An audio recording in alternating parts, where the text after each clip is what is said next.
भाग 8. एके दिवशी भोज आपल्या आत्याला म्हणजे गिरिजाबाईला घ्यायला आला.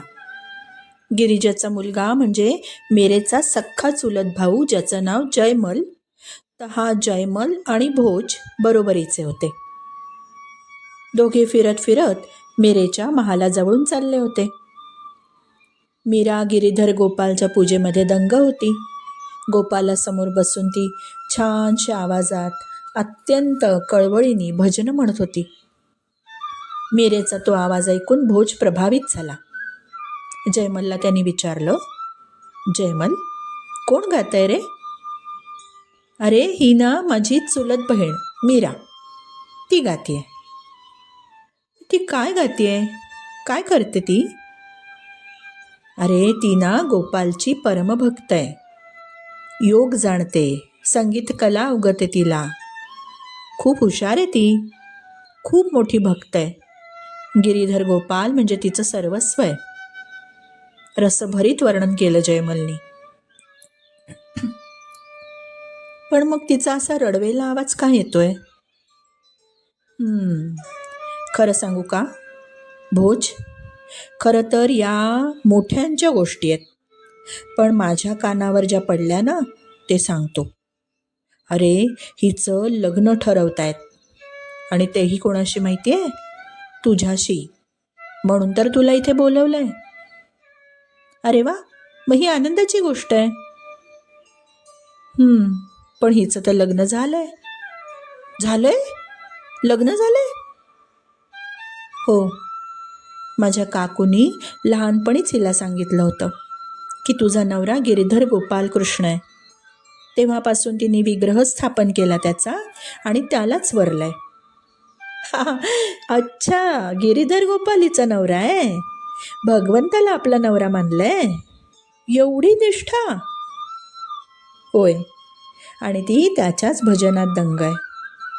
ती म्हणते मला कुठल्याही अन्य पुरुषाशी लग्न करायचं नाही, असं सांगते ती गोपालाला.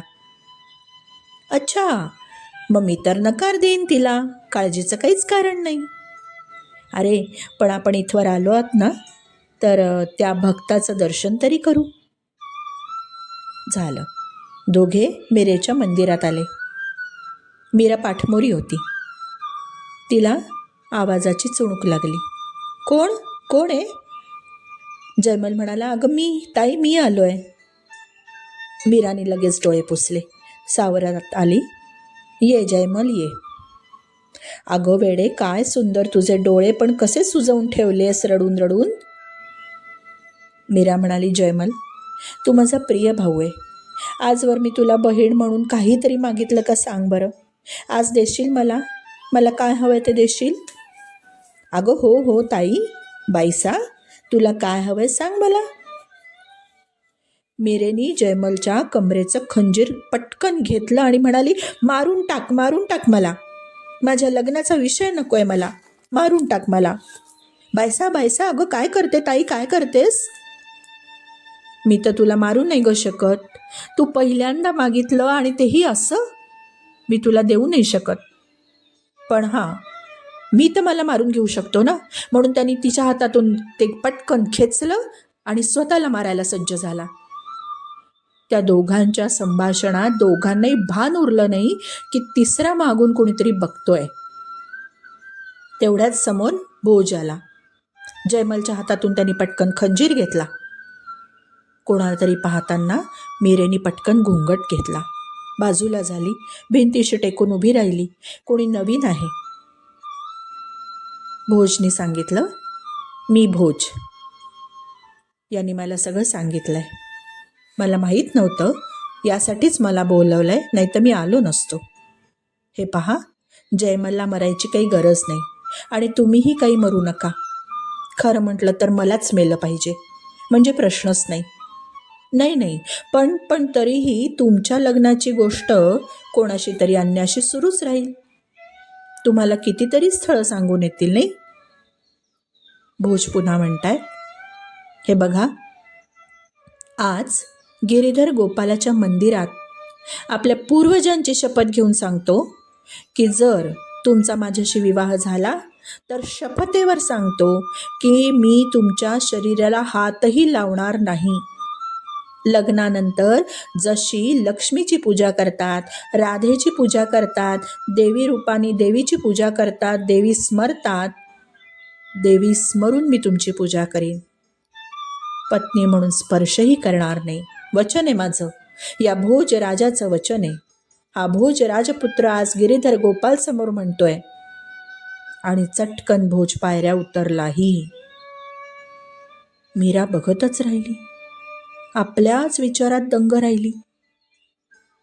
गिरीधराकडे धावत गेली, म्हणाली, गोपाला, गोपाला, अरे योग शिकवणारा तूच होता, संगीत शिकवणारा तूच होता. तुझ्याच प्रेरणेने तू या भोजला इथे आणलंस का? तूच त्याच्या मुखातून बोललास का? अरे या कलियुगात एवढा संयम तारुण्यात कोणी पाळू शकतो का? गिरीधरा, गिरीधरा, काही कळत नाहीये मला. संभ्रम झालाय. मीरा एवढं म्हणतेच आहे तोवर गिरीधराच्या गळ्यातला हार खाली पडला. मीरेला उत्तर मिळालं होतं. थोड्या वेळाने आई आली. बोल बेटा, तुला मी सगळं समजावून सांगितलं ना काल. काय विचार केला लग्नाबद्दल? मीरा म्हणाली, आई, आई, या शरीराला कुठे ना कुठे राहावंच लागणार आहे. मेडता म्हणा की चितोड म्हणा. माझ्या गिरीधराने आज मला खुणेनी समजावलंय, सांगितलंय. आता बघ, तू माझ्या या शरीराला कुठेही ठेव, मी गिरीधराची आहे आणि मी गिरीधराचीच राहीन. आज त्या राजकुमाराच्या तोंडून जे मी वचन ऐकलं ना, ते माझ्या गिरीधराचं होतं. मी त्याचा स्वीकार करते.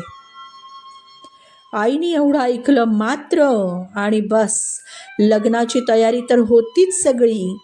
आणि उधाण आलं पूर्ण. विक्रम संवत 1576 अक्षय तृतीयेच्या दिवशी लग्नाची तारीख ठरली आणि 16 वर्षांची मीरा, 17 वर्षांचा भोज लग्नाला सज्ज झाले. मीरेला आदल्या दिवशी मेहंदी लावण्यात आली. जोरदार तयारी सुरू झाली. रोषणाई, मिठाया, पक्वान्न, सजावट, सर्वत्र अत्तराचा घमघमाट. पण मीरा गिरीधरापाशी बसून काय म्हणत होती? हे माझ्या गिरीधरा, हे माझ्या गिरीधरा, मी तुला वरलंय, पण तू काय मला वरलंस? तू मला वरलंस का? आणि ही परीक्षा तुझी उद्या होईल. तुझ्या अनुमोदनाने मी अनोळखी राज्यात जातीये, पण तू पाणीग्रहण माझं करायचंयस. मी तुझीच आहे, मी तुझीच होऊन राहीन. उद्या मला याची साक्ष पटवून दे. मी जो संबंध मानलाय ना तुझ्याशी, त्या संबंधावर तुझी मला उद्या मोहर हवी. मीरा रात्रभर गात राहिली, प्रार्थना करत राहिली. सर्व सजावट करून पुन्हा उद्या सकाळी लवकर उठायचं म्हणून आपापल्या जागी निघून गेले, आपापल्या कक्षात गेले. आणि मीरा मात्र जागी होती, कळवळून देवाचा पुकार करत होती. तेवढ्यात तिला मूर्छा आली. लग्नासाठी सिद्ध व्हायचं होतं. रात्री 12 वाजेपर्यंत सगळ्यांनी कामं आटोपली होती आणि विश्रांतीसाठी गेले होते. पण इथे मीरा मूर्छित होऊन, अचेतन होऊन पडून होती. कोणापाशी? तिच्या त्या गिरीधरापाशी.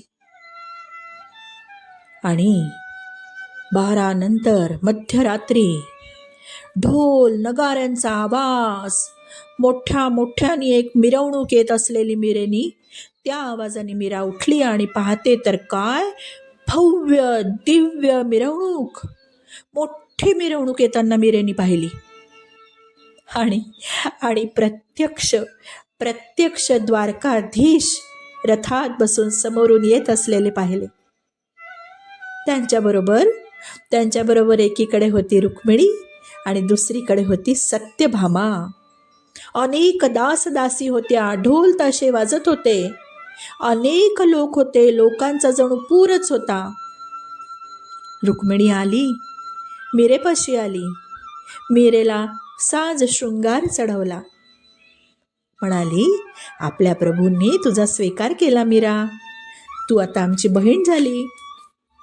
सत्यभामीने तिला सजवलं.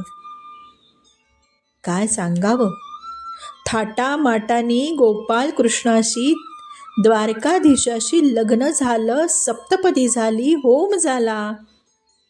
सत्यभामा रुक्मिणी स्वतः उपस्थित होत्या, अनेक जण उपस्थित होते. काय सांगावं, त्याची शोभा वर्णन करणं शब्दात बांधता येणार नाही. आणि हे फक्त मीरेलाच कळलं, महालात अन्य कुणाला नाही. तुम्ही म्हणाल, असं कसं नाही कळलं, एवढी मोठी मिरवणूक? होय, असंच. जसं मथुरेच्या कारागृहात कृष्ण जन्मला तरी कळलं नाही, साखळ्या तुटल्या तरी कळलं नाही, वसुदेव कृष्णाला घेऊन निघाले तरी कळलं नाही, पहारेकरी गाढ निद्रेत होते, यशोदेजवळ त्याला ठेवलं तरी ते तिला कळलं नाही, योग मायेला आणलं ते कुणाला कळलं? तेही कळलं नव्हतं ना. प्रभू ज्याला कळवून द्यायचं त्यालाच कळवतो, बाकीच्यांना निद्रेत ठेवतो. मीरेचं यथाविधी द्वारकाधीशाबरोबर सुंदर लग्न लागलं. मीरा कृष्णाचीच झाली, मीरा कृष्णाचीच झाली, मीरा कृष्णाचीच झाली.